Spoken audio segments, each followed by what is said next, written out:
I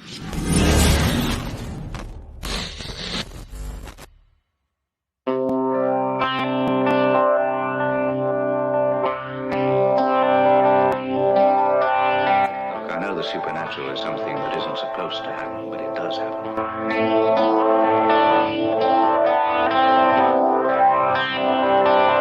And no nation which expects to be the leader of other nations can expect to stay behind in this race for space.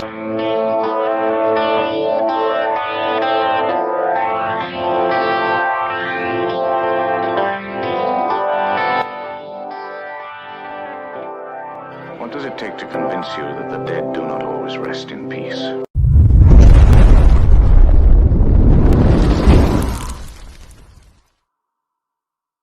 Welcome to the Three Beards Podcast. My name is Craig. Along with me, Austin and Chris. And we would love to introduce the author of Kronos Rising and several other titles, author Max Hawthorne. Welcome to the show, sir. Thank you very much. It is an honor and a privilege to be here. And this, before I forget, I almost did there. This episode has been brought to you by Broadspear Care. He's a proud sponsor of the podcast. Go to broadspearcare.com and check him out, and you check out our special blend that we have, especially for us. And we're going to try to convince Max over the night to grow that beard. See if he wants to join the group. Well, we got the age thing already set, like we said. So yeah. So we 4 decades. We're all 10 years apart. Austin's 25, Chris is 35, I'm 45, and Max is surprisingly young-looking 55. I wouldn't have guessed 55, sir. The speed limit. Cup. Thank you. That cup is awesome. Yeah, my daughter got it for me. It says I have issues. Marvel Comics, yeah. I have to do that. Really cool. Yeah, so basically from anybody, I'm going to let you kind of give you the floor here for a little bit to introduce yourself to people, because there's going to be a few people, especially that watch us and stuff, I'm sure that have not experienced your book series. So I'll let you take the floor and just kind of give like your background a little bit, like where you came from and kind of what brought you into, wanting to be an author, and kind of go from there. Oh my God, how much time do we have? About 5 minutes. Oh, okay, so I was born in Brooklyn, New York. I was born in Brooklyn, grew up in Philly, went back to Brooklyn after college. I guess I missed it, or I got thrown out of Philly, I forget. But yeah, originally my degree was in film and animation, and then I went through all this like working in that field. I was in physical fitness for a while, pushing a fitness product I did, and as I was doing that, I was writing. Gosh, this has got to go back 25 years ago now. I used to write like little submission pieces and stuff for some of the outdoor magazines like Outdoor Life and Bass Pro, and I've been in a lot of those magazines. Oh wow! Yeah, sport fishing, That's but awesome. I was just doing that on the side, and then I think when I was around like my early 30s, I went down to the Keys for the first time, and I was down there with my then girlfriend, now wife, and we. I don't know if you guys have ever been there. They have the Outdoor World. Mm-hmm. It's like Bass Pro Outdoor World or whatever. Yep. I think it's in Marathon. I'm not sure. I mean, it's been a couple decades, but so I was there. They had a boat that Ernest Hemingway had fished on. It was like a sister ship to his boat, the Pilar, which is obviously in Cuba. And when you're there, you actually get to, if you want to, you can climb on this boat, and this boat is like, I'm going to guess 75 years old or more. I mean, it's this big, like 40-foot dark wooden, like the hull is wood. Oh, wow. Like everything. It's really ancient. But and you can go on this boat, and you could sit in a fighting chair that Papa fished out of and stuff. And then as I was wandering the boat, I was there more like because of my passion for fishing. I went down a step, or I think that you go down a little bit, and they actually had the desk that he used to write off of. His desk is there in the boat, like in the boat. And then they had the actual typewriter that he wrote The Old Man and the Sea on. you know, one of his most famous books, maybe his most famous book. So I got to sit at his desk and play with his typewriter, like that. And it was kind of weird. I'm not saying his ghost was like leaning on my shoulder and talking to me, but I kind of got this idea, like, you know, you could do this. You could actually write novels, books, that type of stuff. Yeah. So then I started, like, you know, it wasn't around till 2003, I think. It was a couple years later that I started writing my first novel, Kronos Rising. And Kronos Rising was, back then, was heralded kind of like Jaws meets Jurassic Park. Yeah. You know, that was even a hashtag for that, although others have borrowed it. But anyway, and it's basically like, how can I say this? It's kind of like a mixture of Jaws and Jurassic Park. You've got an immense prehistoric marine reptile from the Cretaceous period that has been kept its species in isolation since the fall of the dinosaurs. And this is book 1, mind you, that set the stage for the whole series. And I guess it's okay to do some spoilers for it. I mean, it's 6 years old. Oh, yeah. So at least some of the backstory. So basically, you know, there's been a lot of books about prehistoric life being alive in the present. You know, we've seen it from the 50s, actually from the 30s, if you go back to King Kong, you know, in the plateau from the original Lost World books and stuff like that. So, you know, everybody's had different things that they've explained about prehistoric life. I think the Beast from 20,000 Fathoms was frozen in ice or something like that. You know, there's been explanations of creatures that have been asleep in the bottom of the ocean or living in the ocean abysses, and, you know, all these different things. And some of them have been feasible and some have been what I'll call fanciful. So I wanted something that suspends a person's, like a suspension of disbelief is what the term is. So that means, like, when you're reading it, you feel like, wow, this could really happen. You know, it's not like kaiju stuff where, you know, an alien ship teleports a 500-foot monster in the middle of the city and then all heck breaks loose or whatever. Yeah. So I wanted to work with actual science here, which is like a side passion, I guess you'd say.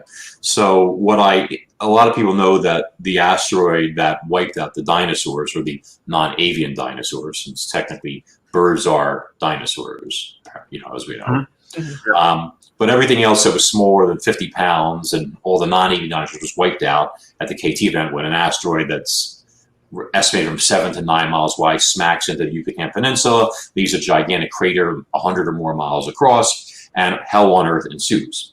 So one of the things that the asteroid caused was what's called a mega tsunami. And these tidal waves were estimated to be 1,000 meters tall, which is like, you know, twice the height of the Sears Tower or something. And that's a lot of water coming in. Yeah. So what I did was I invented a caldera off the coast of what would be present-day Cuba. And for people who don't know what a caldera is, it's basically a volcano that millions of years ago, the entire top is blown off in a huge explosion. So all that's left is a bowl-shaped depression, like a circular 8-mile, in this case, wide hole, let's say, an island like that has it in the ocean. And what I did was I had these the tidal wave smack into it, envelop this caldera, and keep going. And as it was doing that, it swept up an entire ecosystem of marine life, including a breeding pair of these giant pliosaurs, the creature that you saw on the book cover there, that were then imprisoned in this caldera, and it was basically transformed in seconds into a gigantic saltwater aquarium. So the animals are basically, and of course I'm not, you know, an idiot. So I gave them, like I said, an entire ecosystem. So there was things to eat and things to eat those things and so forth and so on. You know, everything from plankton to small fish and squid and going up the food chain. So, you know, this basically was a nice setup to explain how these things could be isolated for 65 million years until a tremor would open a crack in the side of this caldera and release one of these animals into the Atlantic, where it would obviously do what it does, explore, eat, you know, etc. This is in book 1? Yeah, that's book 1. That's amazing. I need to buy this book right now. Oh, God, that sounds awesome. Yeah, well, I mean, that's just the backstory. But I worked it out where it's done in what's called flashback scenes, Cretaceous flashback scenes. So basically, it's like 3/4 of the way or more through the book where this adventure is ongoing, that I was able to break it in where the characters were discussing how this thing could have been alive, how the species could have been alive to the present without being detected. And then I broke it into little scenes with this whole, incident with these prehistoric creatures and their mating and the impact and the asteroid, and the wave and the aftermath. All that stuff was broken into the story. So it's kind of like a story within a story without giving spoilers as you go. That's awesome. That's awesome. And if I remember right from looking at it takes place, Paradise Cove, Florida is where a lot of your, yes.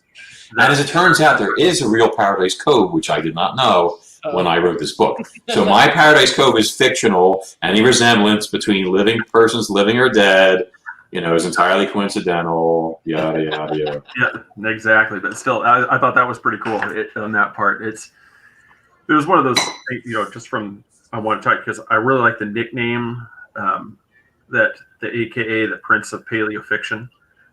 Yeah. I really like that nickname. I thought that was pretty cool. I did not invent that. Just to be clear, there was a guy.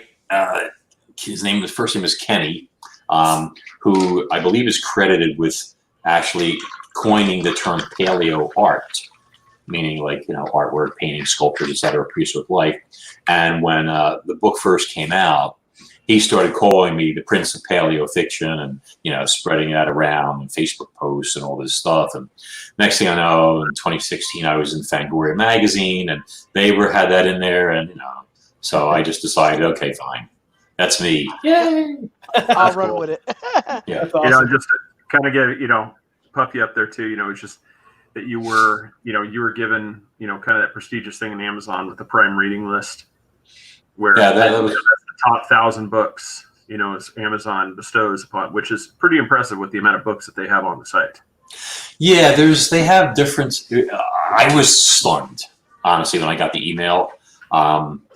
They were like, "We're inviting you to join our, Prime reading list and everything," and I'm like, "Really?"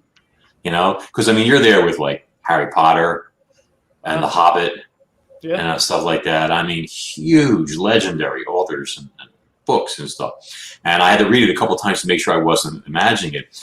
But they have there's a program called Kindle Unlimited where you can pay like a monthly subscription fee and you can read as many Kindle books that are in the program as you want. And I think they have like over 1 million books, 1.4, I don't know the exact number. It's a big number. But Prime reading is only like 1,000 books and it's only for people that have Amazon Prime, which I do. Hey, wait, I've never been using that. Oh my God. I just realized I've been missing out on free books with the subscription. I like the free shipping, don't get me wrong, because my wife gets like 6 to 10 packages a day. They're everywhere. Oh my God. That right there is the gift from us to you, sir. Is the realization that Prime is available to you. We want to bring it to you. You're welcome. We want to make I'm sure not kidding about I'm sorry. No. Well, just even if it's free, I know you pay Amazon whatever it is a month, but you're still getting royalties, right? If no one buys the book. Are you talking about like the Prime reading or the Kindle Unlimited thing? Well, both actually. Well, the Prime reading, they give you a check, like a one-shot check. I forget how much it was, but they say we're going to give you this much at the end of the 3 months. You get paid, yada yada yada. The other thing, if you do the Kindle Unlimited thing, they pay you based on numbers of pages that people read or something like that. And it's not quite as much as selling a paperback. In some instances, it can be more. It depends on the paperback and I guess how much royalties are involved. But it's not bad. And my stuff I have books in that program and they get like 20,000 pages a day. Oh, wow. Oh, wow. Yeah, we want to make sure, the best way to get you royalties, not just skip you out. Oh, yeah. No, because we want you to get the most you can out of this because that's one of the things I want to bring you, to a certain area where, nobody's been exposed to your writing before. And it's, just from the stuff I've seen, kind of like the synopsis of the books, it really looks interesting the way you came up with it. And that's why I wanted to get from you, like how you came up, because I really like that idea where you took the time to factor in that crucial thing where that unbelievable side where it's just like, okay, so seriously, how could this thing just be living underground and then all of a sudden just spring out? Here it is. Like I said, in that part where you explained it, is able to make it seem the plausibility is what's cool about the story. Apparently it worked. I mean, I had people see the first Cronus Rising takes place a lot is at the beach. You know, there's beach incidents or close to shore, things like that. But I mean, this thing attacks a marina, all sorts of stuff. And yeah, there's a scene that a lot of people love where there's like a news conference going on, and the sheriff is discussing these disappearances, and they actually have a big slab of this thing's one of its teeth. It was broken off from something, I forget. God, it's been so long. But and you know, the media there is really being abusive and giving them a hard time and stuff. And what happens is then they hear like this screaming out in the water, and there's a young girl, like a young teenage girl, and she's been attacked by a shark, a big great white. Wow. Yeah, so the sheriff, this is being filmed live by all these news crews, and he runs down there and he dives in the water to save her, and the shark, for some reason, is very aggressive. I don't want to spoil anything, but it cuts him off. He's not able to escape it, and it's big. It's like the size of Bruce from Jaws. So he's basically trapped, and he knows there's no escape from this thing. So his plan is to try and toss the girl to safety, you know, and sacrifice himself. And right as it's coming at them, it's like 3 feet away. It just stops, like it hit an invisible wall, and it's just like looking at him. And then all of a sudden, it starts to lift up and up and up, and this thing has crept up on it and sees the shark by the tail and starts to lift it completely up out of the water before it prepares to eat it and stuff. So all this takes place live with people screaming and running, and you know, it's an exciting scene, I guess you'd say. Yeah. So in my mind, I was picturing almost like that scene from Jurassic World. Mm-hmm. Yeah, that's a great white shark, and it's coming. You see it come up to take. And mine was first. Yeah, okay, just to be clear. Well, that was why I was getting here. Did Jurassic World rip you off, sir? Yes. There's Morgan down here thinks that you might be entitled to compensation. Well, I'm always happy for compensation. I don't think there's I mean, the scene with the shark is in Jurassic World. They have a thing on a winch that's kind of like being lowered down. You know, mine is this shark is like grabbed from underwater, and then it lifts it up, and then it starts smacking it on the surface of the water to break its back. You know, and stuff, because, you know, you don't want to get bitten, even a big monster like that, etc. Yeah. So I wouldn't say that, you know, I was ripped off by that. Maybe inspired, but I'm sure there's other books out there, you know, that have done that type of stuff.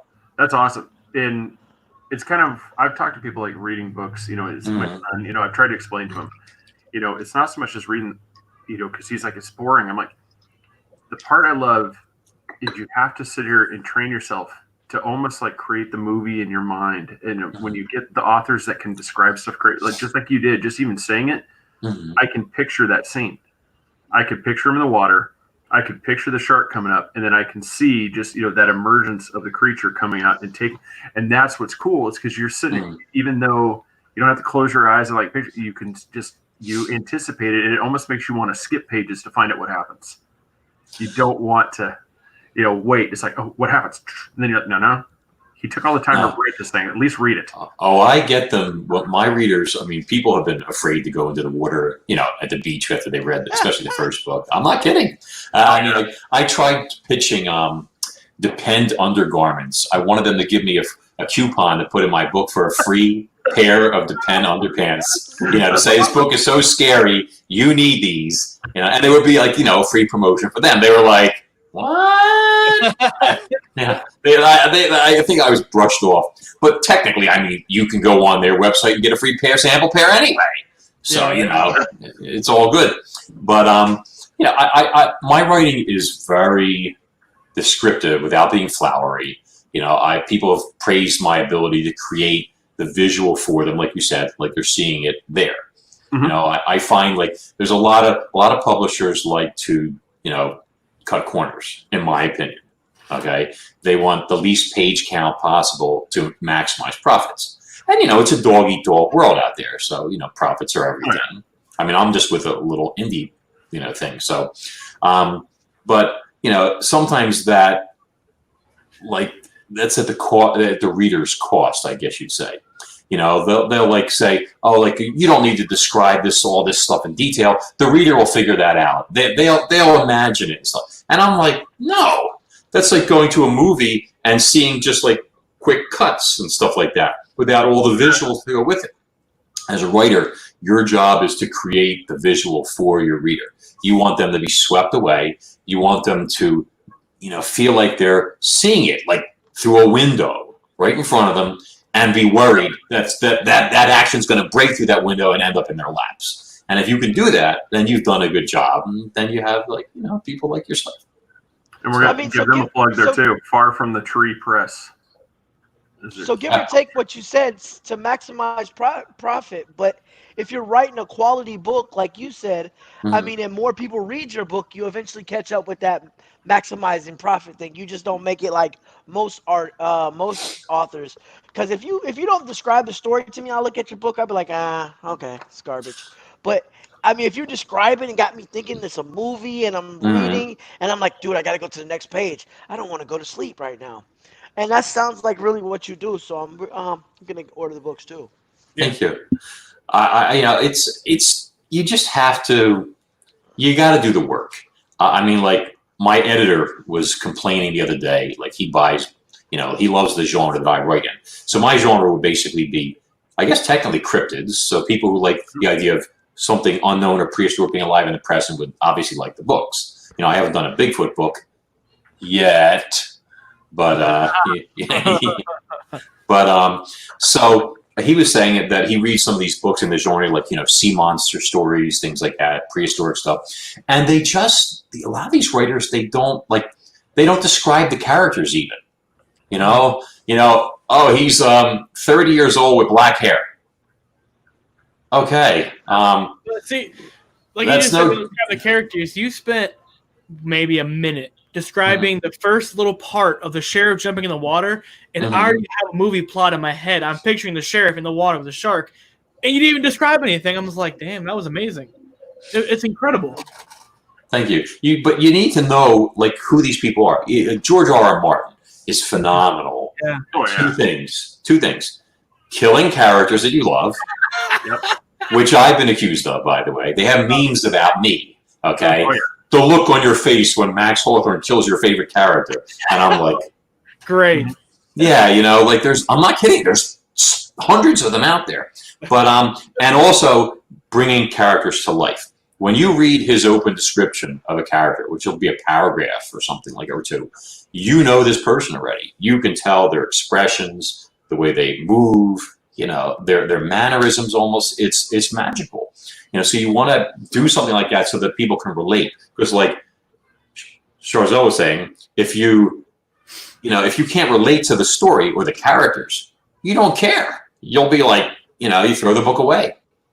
So you have to invest the time. People can read anybody's books if you're not going to give them what they want, you could go on, like the new novel just came out 10 days ago.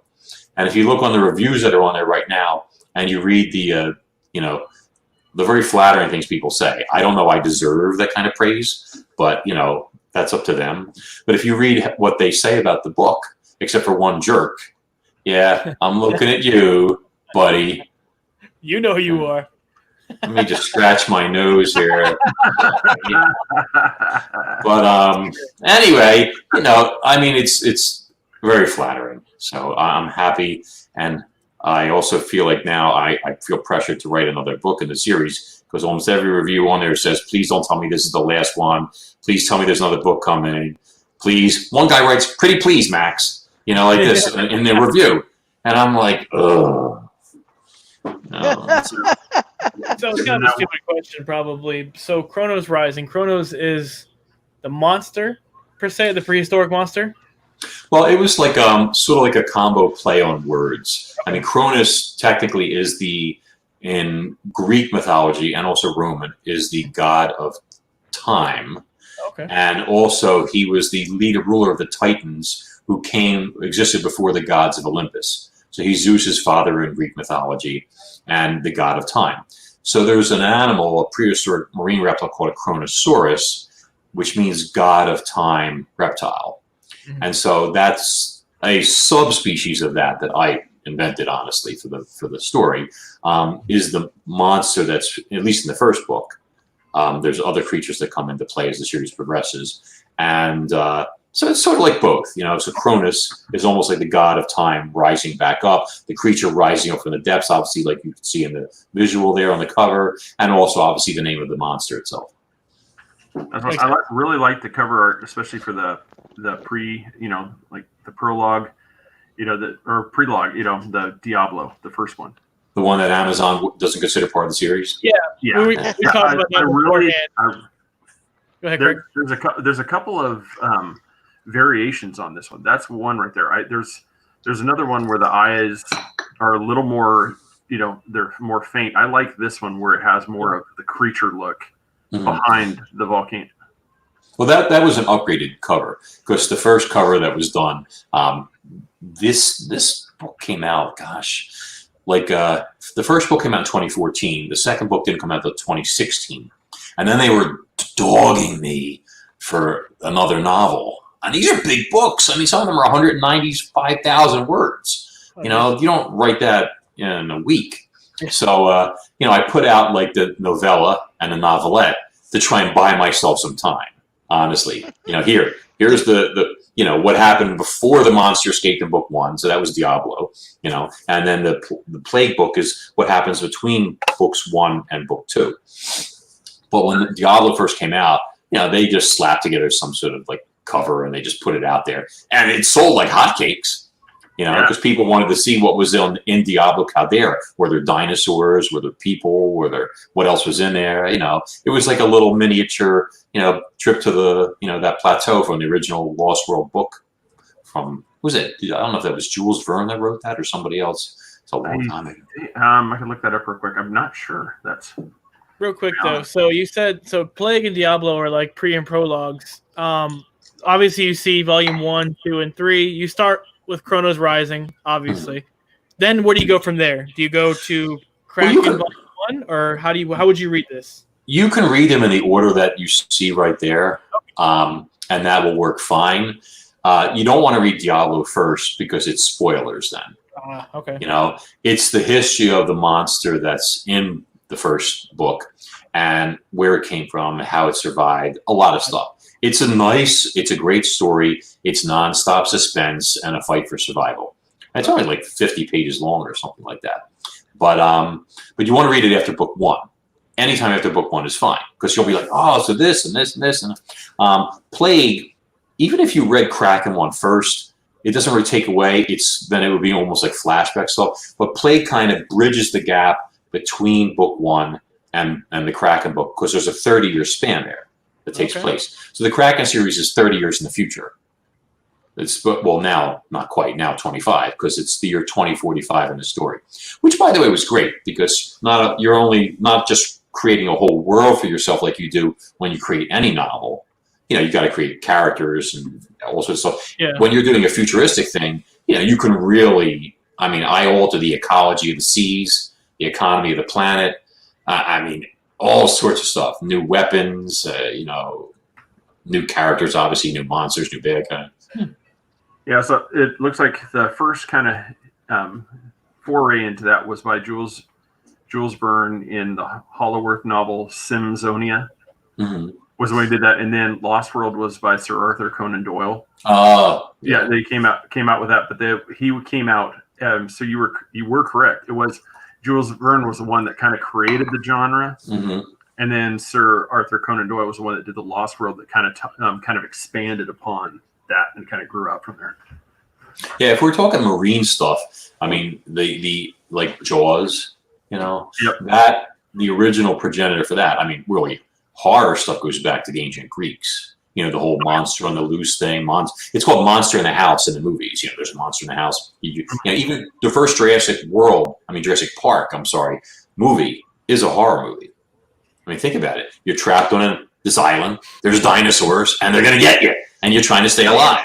Okay. So the Greeks did this with the Minotaur. Theseus trapped in a maze, and this thing trying to get him. But the first, what I would call like a marine terror novel or something, would be Moby Dick. You're at sea. the whale's out to get you. They're out to get the whale, and all this stuff and everything that ensues there. So. No, you kind of teased at the Bigfoot one, and I've always kind of wanted something along that genre because I've always thought it's like because the Jaws, this Kronos, and I would love it if this is something in the works. I would encourage it. Please, I think because I've always wanted something to where it freaks people to go out in the woods. And it should. Every tree branch snap, everything. I want Austin to come back saying they went out in the woods and he came back and his hair's turned white because I was so freaked out when I heard that twig snap. I ran. I just dropped my head and ran. I'll tell you what, man. I go hunting every year, same spot, same woods, and there's always something that I feel like there's something there that wasn't there before. I can't. It's you. I'm telling you, man, there's something out there. There's more stuff out, especially the ocean. I'm a huge just nautical person. I love the water. But everyone's like, oh, there's nothing really out there. The earth is covered, 75% water? We haven't discovered nothing, man. No, only 5% of the ocean has been explored, and that's only the bottom. Exactly. That doesn't include, miles of water, etc. So I've interviewed some people for projects and things that have seen some terrifying things. I mean, I had a guy who was off of Sanibel Island in Florida, and this was a year after a very well-known incident where a couple saw something attack a manatee, and they videotaped it. So if you look up like Sanibel Sea Monster, you'll see their video. Yeah, wasn't that large shadow? Am I thinking about the right one where they saw like this large something passed under the boat? And then it grabbed a manatee, wrapped around it, and pulled it under. Yeah, and it's in the video. It's quite frightening. But so like a year or so later, I think it was July, a guy I know, him and his friends were down there for his birthday, and they were on like a 55-foot fishing boat about, I think it was a mile and a half off Sanibel, and they were drift fishing. You put out bait and you working your way around and stuff. And they're like, standing at the railing and holding their rods and stuff, and 20 feet away, an enormous tentacle comes to the surface, and they see 30 feet of it, and it just works its way toward the boat, snakes toward the boat, and there's a tentacle that ranges from 2 to 3 feet thick. So imagine a tentacle that's a yard thick. I mean, the size, a giant squid that's 50 feet long has tentacles like this thick. Okay, maybe this thick. You're talking, oh my God, you're talking huge. So this thing, and he described it in full detail, the texture, the color, all this stuff, and they're staring at it. And he told me the story thinking that this was normal. He thought it was an octopus, first of all, just to be clear. He thought all octopuses are like this. And I'm like, no, all octopuses are not like this. But continue. So it reached over and it started touching the boat, like feeling the boat like this, and then it slipped back and then it pulled back and it just went back under. They never saw the rest of the tentacle. They only saw 30 feet of it. They never saw the body, just a huge shadow down there moving along. And and I explained to him what was really going on because they were actually quite lucky. Some people don't know this. I didn't know this until I started researching for the Kraken book, but octopi or octopuses, whatever your preference, they have chemoreceptors in their suction cups. And that lets them taste things. So when they touch something, they can taste it. So this thing was tasting the boat to see if the boat was like a sleeping whale or a whale carcass, Wow. Yeah, and it must have smelled the fish, the bait, the blood, and it was attracted to it. If it had thought that was edible, it would have went, and wrapped all around it and started tearing at it and stuff. And God forbid if it came into contact with one of them, it might have been like, ooh, well, here's an hors d'oeuvre at least, and that's what happens. Think about that. It's like if the tentacle itself is 2 to 3 feet across, imagine the size of the maw, the beak on that creature. Well, he said that they estimated that based on the shadow that the thing was like 80 or 90 feet long. That was their estimate. Wow. Altogether, which is terrifying, honestly. Well, I was looking it up, the blanket octopus. If you ever see it, and the difference, the males are about the size of a walnut. So, and then the females can get up to 6 feet long. So I'm like thinking proportion. I mean, you could have like a giant octopus that it would be the male. You know, it could be this monster one, and then that one, like they saw, could be the female version of it, which is in that proportion because I think it's 40,000 times larger than the male in the blanket. So imagine that you could have something like you said that's 90 feet in length. That's that is a monster. It's a whale killer, literally a whale killer. That would be one of its principal prey items. And he told me when they got to shore, he said they weren't alarmed. You know, they thought this thing wasn't aggressive. It was very, like calm and inquisitive. That's what he said. It was curious. I'm like, curious, jump in the water. Let's see how curious. Oh my God. But yeah, so they called the harbor master. First they went to the library and they got books and stuff because these are older guys, so they're old fashioned and stuff. They looked up stuff. And they said there was definitely an octopus. You know, they could see the suction cups all, under it and stuff. And he said they called the harbor master and he said, oh yeah, it's been here for about a month already. And I'm like, so you guys know about it and nobody's concerned? Nobody's doing anything? No. Wow. So this thing is, and I believe this is the same creature that the couple filmed, the year before. I think that it goes there to prey on manatees. That's its bread and butter. I mean, think about it. A manatee is slow, fat, like me, defenseless.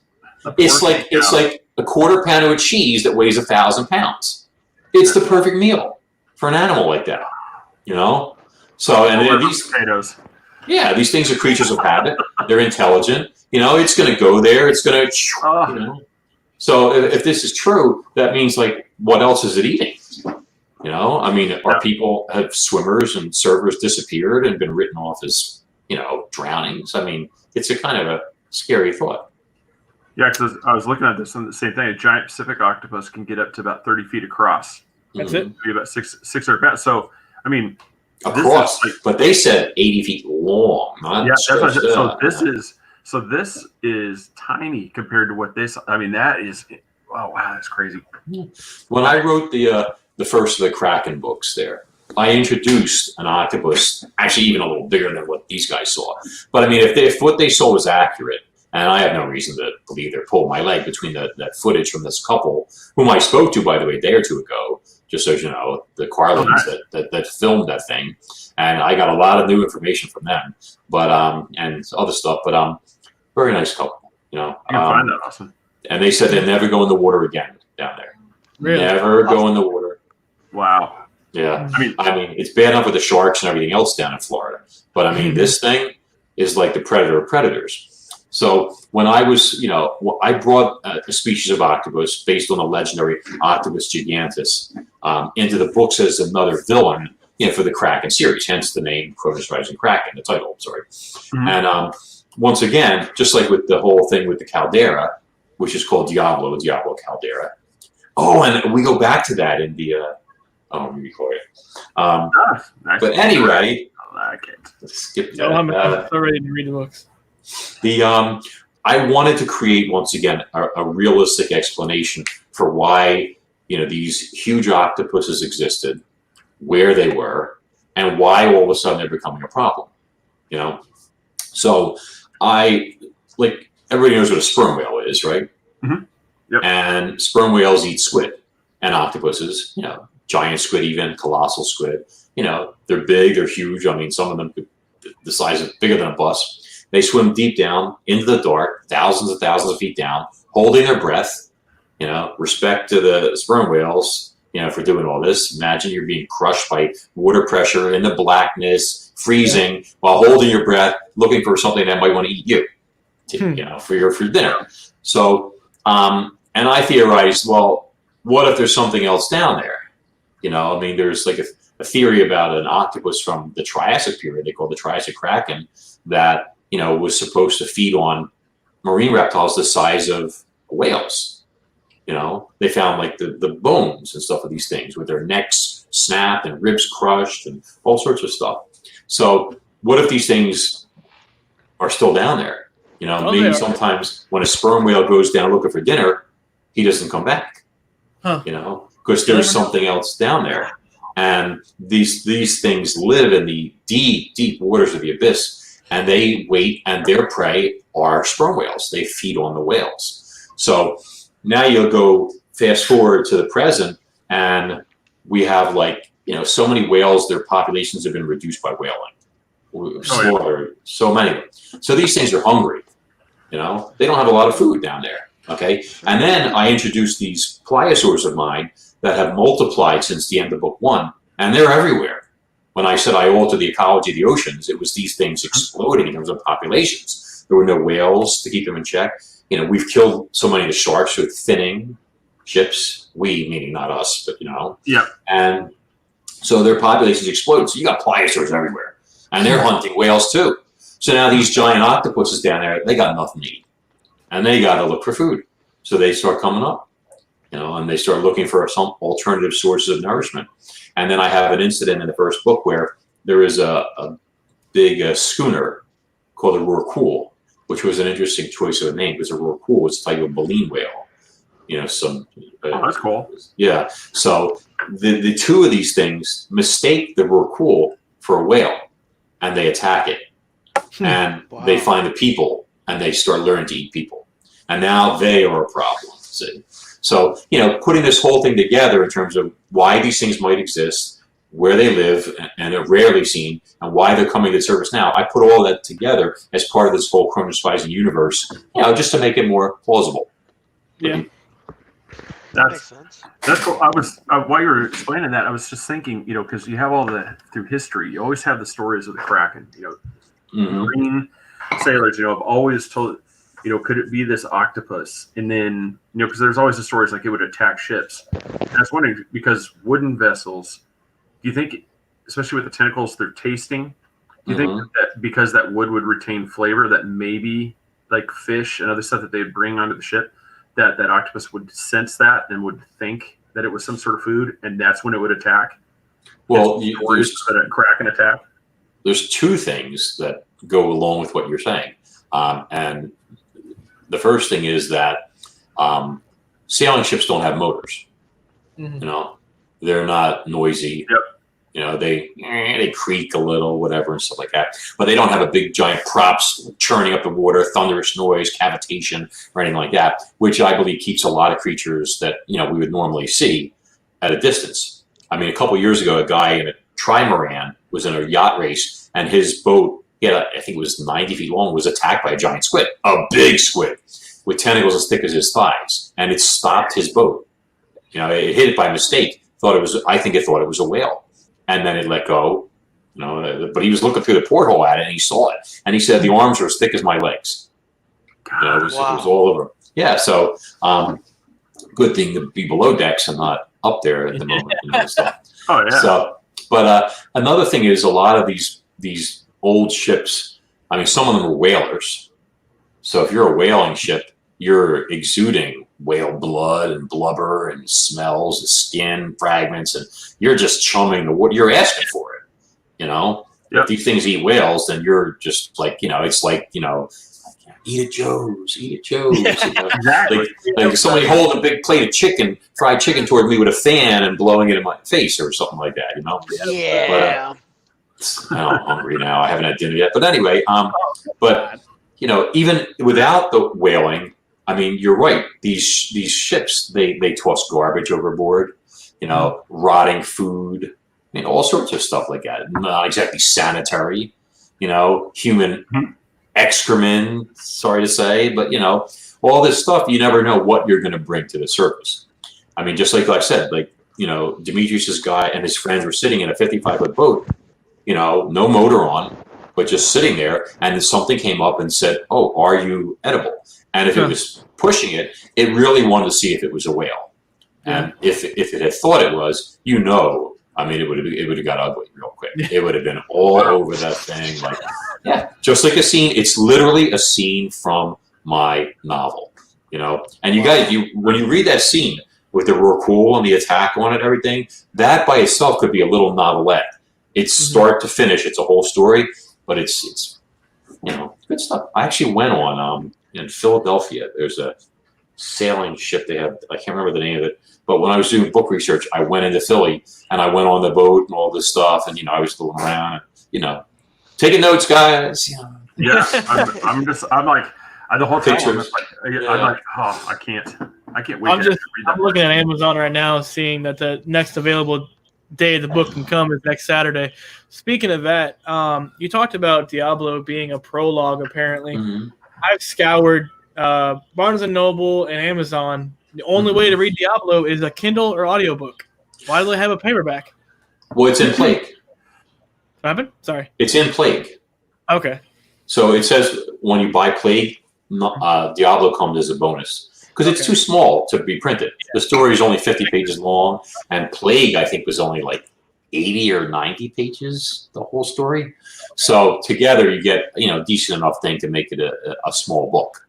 Gotcha. So, but the way Amazon did it, they made you split it up. Yeah. Well, with the Kindle version, there's nothing I can do about it. There's no arguing with them, I mean, they're awesome, and you don't bite the hand or tentacle. No, you don't bite hands. Yeah. So one of the things, like when I was looking in here, I was really looking forward to having you on and asking you, because especially like North America, some obviously Loch Ness Monster. Pretty much, I mean, you could probably, like, hundreds of lakes around the U.S. all have some sort of monster sighting that they call it some sort of lake monster. Yes. So kind of like your theory, and I've always kind of theorized, do you think that there might be some sort of like underground, basic ecosystem where these occasionally pop up? I mean, there might not be hundreds of them, it might just be a couple. And they're occasionally popping up in some of these lakes, and that's when you get some of the sightings. That's why you're not seeing them all the time. Well, I think first off, when it comes to aquatic creatures, obviously the ocean is infinitely more likely based on sheer size, volume of water, etc. So much easier for something to be, not identified. I mean, they just discovered, like recently, like this year, I think, a new species of killer whale. Yeah. That, had never been seen before. And it looks markedly different from the other orcas. The fins are different. The head is shaped different. That, white thing over the eye, I forget what it's called, is really tiny. I mean, now you could say, oh, well, from a distance, those could be mistaken for killer whales. Well, that's true. And that doesn't mean like other marine predators are out, like a mosasaur might be out there. But, marine reptiles don't, well, at least wise lizards and crocodiles and turtles, they don't blow like a whale does when it surfaces, spout, with that whole, all that stuff. Yeah. They don't. Yeah. They just spew, soft bubbles. They take a breath and then they go about their thing. So they're very quiet, And if you saw anything like a mosasaur or even something like that from a distance, all you would think it is a whale, or a log or whatever, and then it's gone. But to get back to the lake monster thing and stuff, I think that some lakes have undiscovered things in them. There is a lake in New Jersey whose name will not be mentioned because I'm trying to decide if I'm going to go back and fish it or not again. But sometimes there are things in lakes that are not supposed to be there that aren't undiscovered creatures, but are creatures that are not from the other side of the world or something like that, like one time I was in a little pond in New Jersey, taking my nephew on his first fishing trip with my brother. I think kid was only 3 years old, and it was July, and it was like literally 100 degrees out. And we parked and we walked this field, and we went to examine this pond from the side, baking hot, and this is New Jersey, mind you. And this is not the lake I said there's something that, and we walk up to the edge. It's like a 5-acre pond. And I see something move. I turn, and 50 feet to our left is the biggest monitor lizard I've ever seen in my life. I mean, this thing was as big as me. It looked like a Komodo dragon. Okay, but it wasn't a Komodo. It had a big belly, though. It stands up all annoyed. It had been lying on the embankment, sunning itself in 100-degree heat like it was all comfortable. And it gets up all annoyed like, ugh, jerks. And it just waddles down to the water, belly dragging, slides right into the water and swims away. And, I mean, this thing was like 7 feet long. You had to see it, thick tail, all stuff. And I'm staring, and I turned to my brother, who was an attorney, and I went, "Did you see that?" Because I thought I imagined. And now the lawyer in him comes out. He goes, "What did you see?"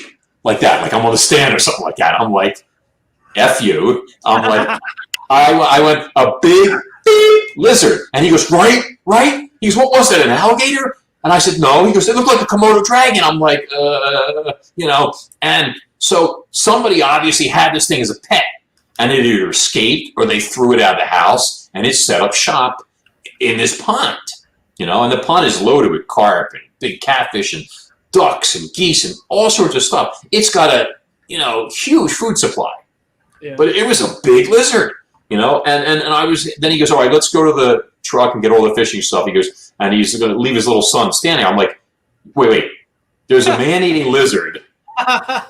Just what? And you're going to leave your kid? And he goes, "Oh, you're right." He goes, "I'll stay here with him. You go get the stuff." Oh my God.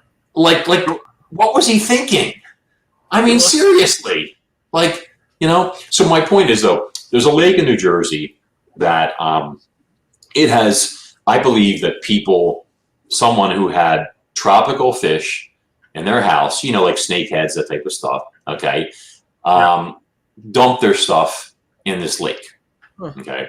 And I was there, fishing several times there. And one time I found a shad, American shad, big shad, like yay big, okay, 16, 17 inches long, something like that, floating dead on the surface. And it had a bite taken out of its belly that, no joke, was that big. I have a photo of it, several photos, in fact. Wow. And you can see tooth notches. It almost looks like a shark bite, okay? And I'm looking at this thing, I'm like, well, that's weird, and it couldn't be a muskie and it couldn't be a pike, because first off, they don't bite that cleanly, and secondly, the curve was so big that their bill was more narrow, at the tip. Yeah. This would have to be a muskie that was 10 feet long, and obviously that's not possible. So I started researching it, and I looked at the bite, and I researched the skulls, and I realized that there is a gigantic snakehead in this lake. I mean, gigantic, like record size, okay? But that's not the only thing that's in this lake. And that's why I say somebody did this, to get rid of pets and stuff or whatever, the required comments. So my dad and I, and he just passed away, by the way, last month. Okay, is on that, sir. Thank you. Courtesy of, I don't want to get into it. So, we fished together for many decades, and we were at this lake, and at one point, we see when a big fish moves beneath the surface, okay, it can create like a swash, water, a disturbance of water, above and around them, okay. So we're, and the lake is electric only, like 95% of it or more of the lakes in New Jersey. You can only use your trolling motor to, get around, because it's like a reservoir, okay. Yep. So we're, putt-putting around, and all of a sudden we see these two swashes indicating two really big fish. Like I would say the fish had to be at least 4 feet long. They were sizable, because the swash, you couldn't see them though. You could just see like a dark kind of movement. And they were like 6 feet apart from each other, and they were just swimming parallel to each other, And I'm like, that's interesting. So I figure, let me follow them, and I'll try and see if I can, cast a bait in front of them and get one of them to strike or whatever. So I'm trying to follow them, and every time I get a little closer, they speed up, change direction. But they never separated. They always stayed 6 feet apart. Wow. Forever. And when you saw them move, when they turned, they didn't turn like this, okay? They turned like this. Understand? Wow. Like that. And my dad finally said to me, could that be two parts of the same animal? And I'm looking at it, and I'm like, and then I realized what it was. It is a freshwater stingray is in that lake. And that swashing, when you see them swim, their flippers ripple on the edges. That's how they move. And that's what was making that disturbance. And this thing is at least 6 feet across. And that's like a decade ago. If it's still alive, it's even bigger. Okay? Wow. I mean, they can weigh 700 pounds, Yeah. And I went back there a few days later with a fishing bow and arrow, with a 100-pound line on it. And my intention was to try and, I'm sorry to say, shoot this thing and see if I could, it wouldn't kill it. I could, drag it up to the boat or toward the shore and get some pictures or whatever. I didn't find it, probably the wrong time of day, and stuff. But it's in there. So if you're swimming and all of a sudden there's no swimming in this lake, come to think of it, but something that's the size of bigger than the hood of your car, maybe the size of a beetle, passes under you, your mind's going to go like haywire. Yeah, supposed to be there. Or if you hook it, you're going to get spooled in seconds. Oh yeah. You're going to be like, boom. Wow. Yeah, that just happened to me last year in the Bahamas. I got spooled by this big shark. Okay, we were anchored up, could not stop him. He smoked me. First time in my life it's ever happened, and I was like, I'm holding on, like, I was like, here it comes. I'm like, boom, got on video. So the point is, you get spooled by something like that, you're going to be thinking, God knows what's in there, and legends get born. If your fish gets bitten in half, like by that giant snakehead, etc. But that doesn't mean that there are other, more incredible things in other lakes, because there are. My personal bet is like Champ is probably an enormous sturgeon or sturgeon population. I could be wrong. It could be something else, something undiscovered, and that'd be even better. But if you got a 15-foot sturgeon on your hands, that's the size of an average-sized great white shark. I mean, that's a heck of a thing in a lake. Yeah. So. Yeah. And so, what are we going to call this cryptid? Are we going to call it the Jersey Dragon? I don't know. Or the Jersey Lizard? What are we going to call this? Oh, the monitor lizard? Yeah. That thing, boy. Oh my God. I mean, for you guys to see that and look over there and to see that thing just slither, I'm like, that part. I mean, a cryptid was just born. He literally walked like this. The four legs, classic monitor lizard style. I think it was a water monitor, not a Nile monitor. He was very dark colored, very heavy body, and he had a belly. He was not wanting for food.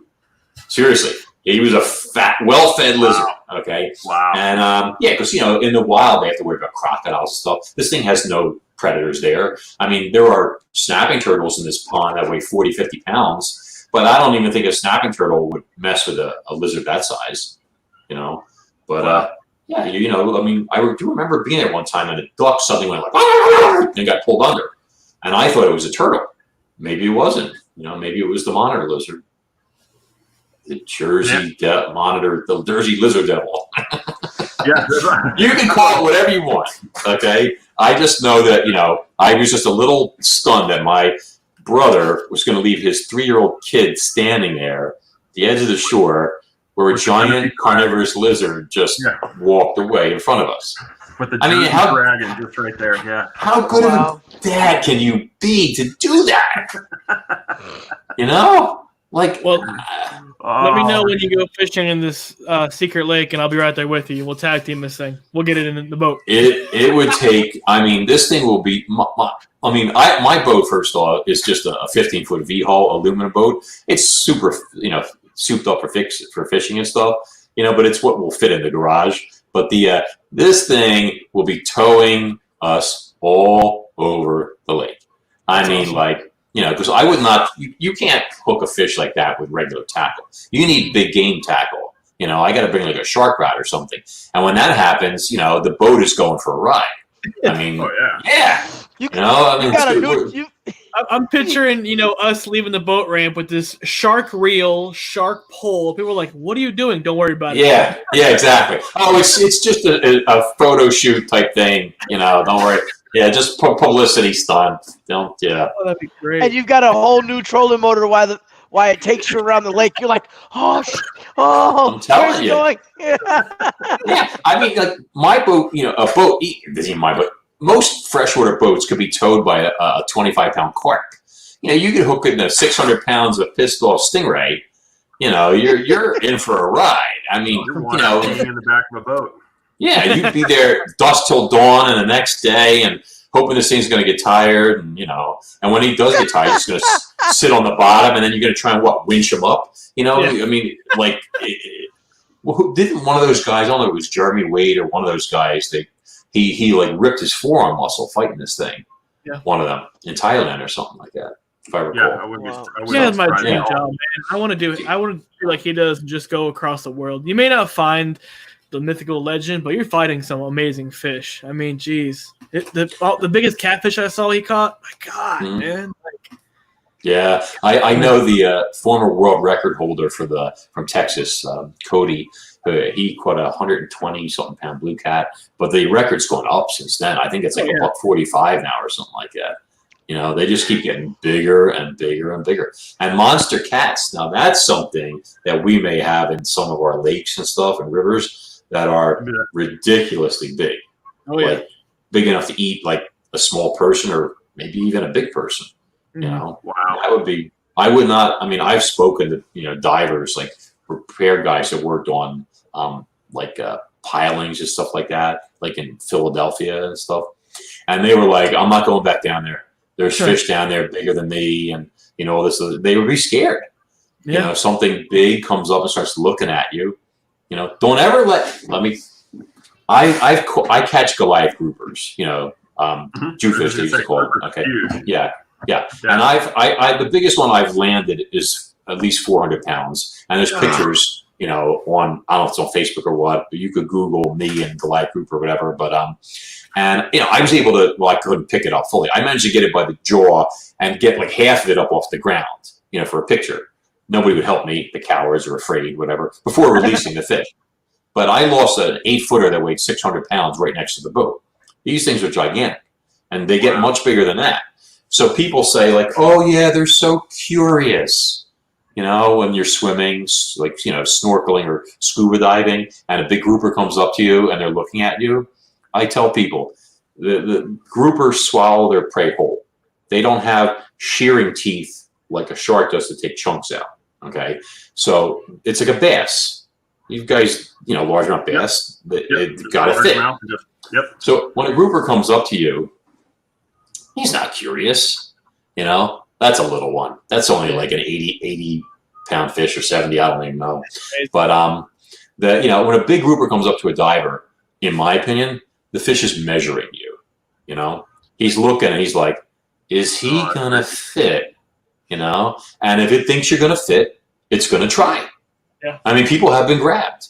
Wow. And I know, I've spoken to like a guy who worked in Australia on like the big sharking boats, charter boats and stuff out there. And they have giant grouper out there as well. And potato cod, they call them, which are also enormous. And he said that like at the beach, some of these areas people are so worried when they wade into the water with their children, they're holding the kids like this and looking around for these fish because, it's serious. I mean, you could, That's like I don't mess with the ocean. I was in the intercoastal, and when we went out jet skiing, and I fell off the jet ski, and the guy was like, "The dolphin sometimes wants to get a little curious." I couldn't get back on the jet ski fast enough. I'm trying to get. Oh, that's a big one. Not really. But.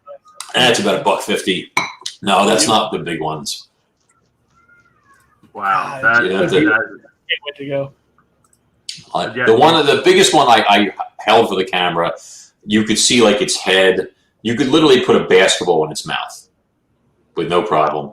And I have like the head and the chest off the deck and the tail and the rest of it is hanging because, I can't, you're talking trying to like, I don't even know what kind of lift that would be called. Almost like you're trying to curl. Now we're in the 200-pound range. God. We're getting there. Yeah. That was one of my old guides. You see those pilings behind you right there? Yeah. So that's Port Charlotte down there in like near Boca Grande. And there's old phosphate docks near there that they're on the picture. Those pilings are prime Goliath grouper habitat there. If you fish the edges of those pilings when the tide is moving, in or out coming, put bait down there, you're going to get blasted. I mean, the fish may weigh 70 pounds. He may weigh 700 pounds. You never know what you're going to get. The problem is when you hook them, you want to try and get them away from the pilings before they go in there and hang you up and all that stuff. Yeah. So don't they eat the barnacles off the pilings? In some states, it's illegal to scrape or what? No. The barnacles cut your line good though. I can tell you that. No, grouper are carnivorous. They eat lobsters, fish, sharks. There's people. There's a famous video. Somebody had a 4-foot shark on the line. Goliath grouper came up. Took it, ate it.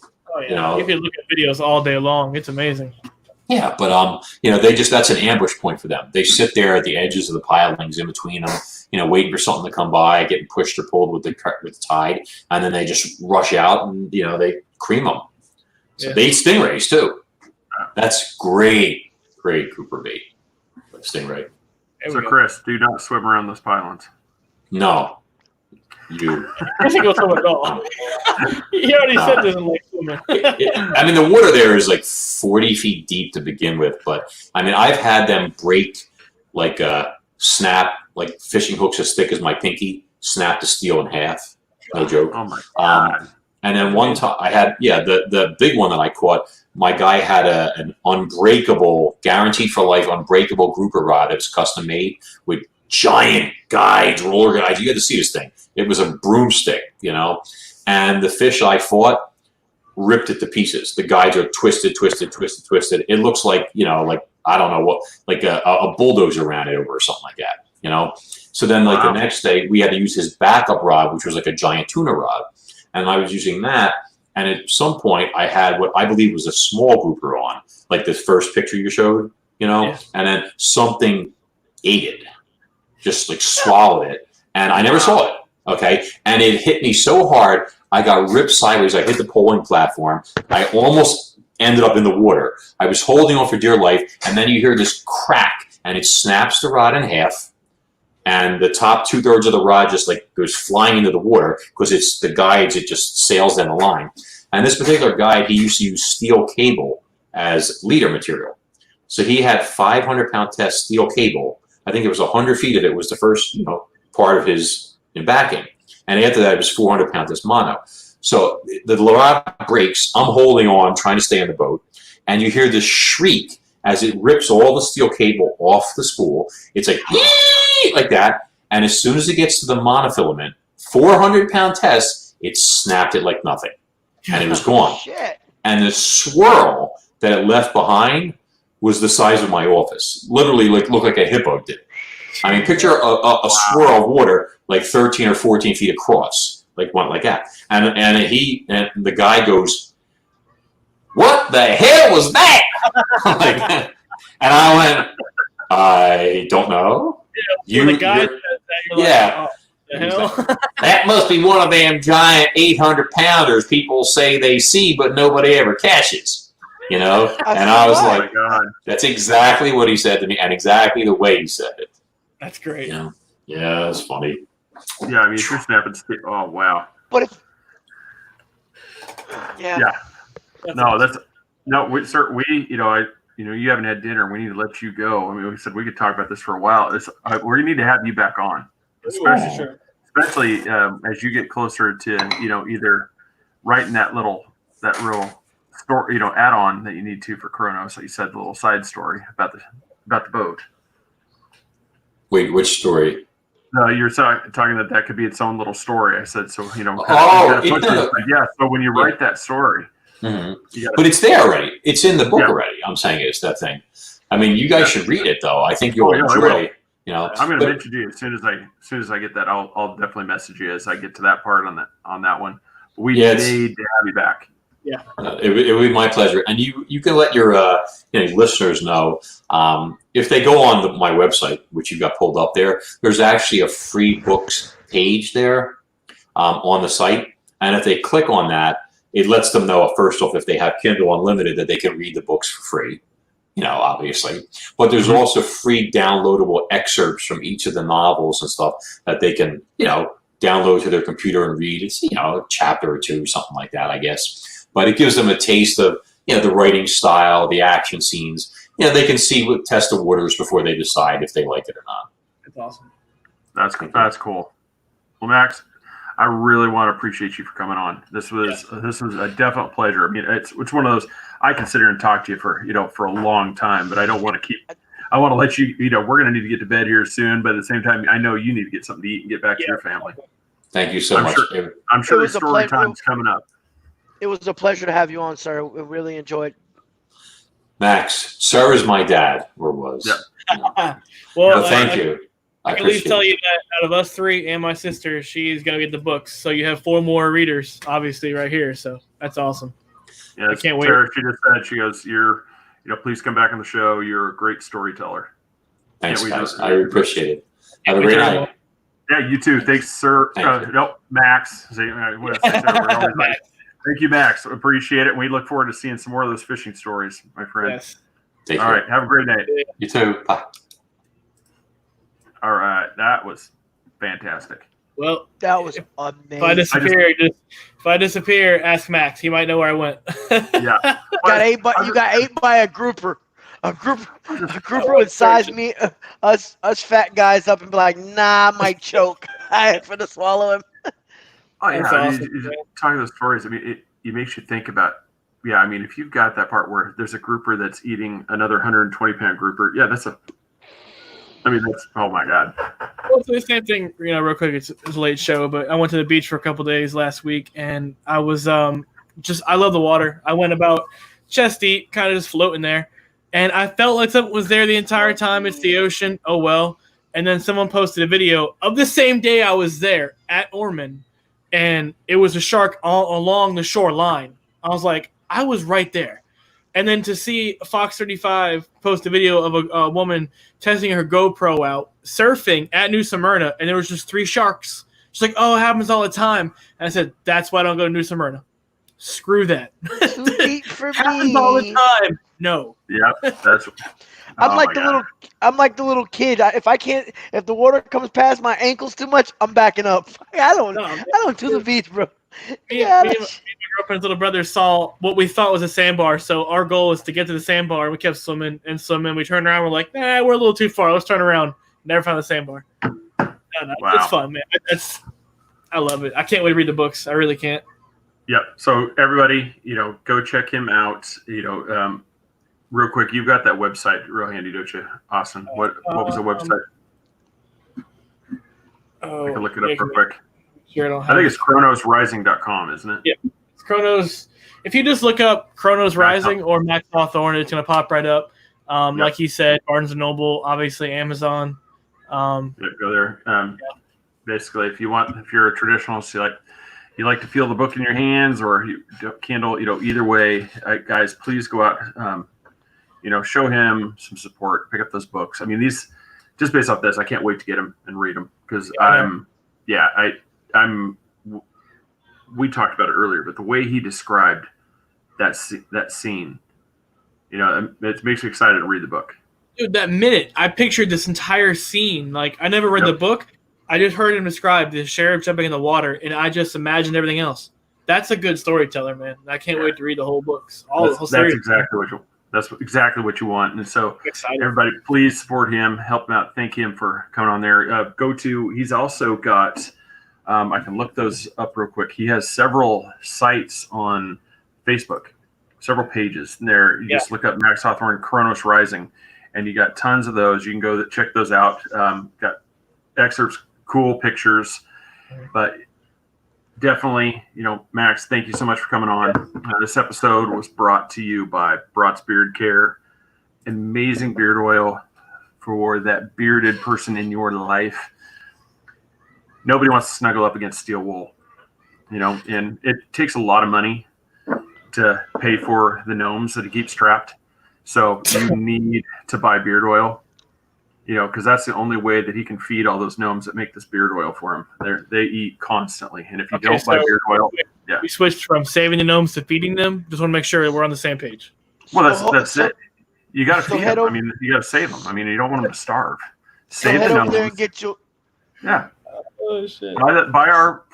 For every bottle of our signature blend, you are going to feed a hungry gnome. Ours should be. Yeah. Ours should be called a flavor. Head over and get our secret Three Beards podcast flavor. But disclaimer, it's not edible. It's for your beard. No, not flavored either. That's right. In the Central Florida area, go to Nanny Cakes 407 on Facebook or give her a call at 407-923-2898. Yeah. So it's only taken me a while. Give her a call. Everybody check us Patreon /3 Beards podcast. Become a Patreon member. Help support us. Become a Sticker of the Month Club member. As we come up new stickers, you will get one of those.